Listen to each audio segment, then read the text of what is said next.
சின்ன முருகைய சிங்கார முருகைய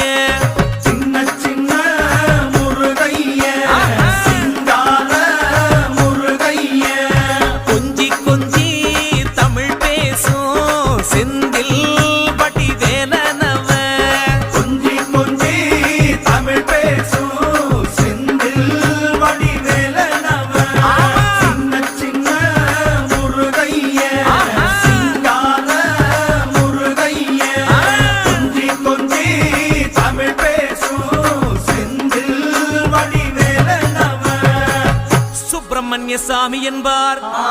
கார்த்திகேயன் என்பார், சுவாமிநாதன் என்பார், முக அமுதன் என்பார், பாலசுப்பிரமணியன் என்பார், கருணாகரன் என்பார், கதிர்காம கந்தன் என்பார், கதிர்வேல சுவாமி என்பார்.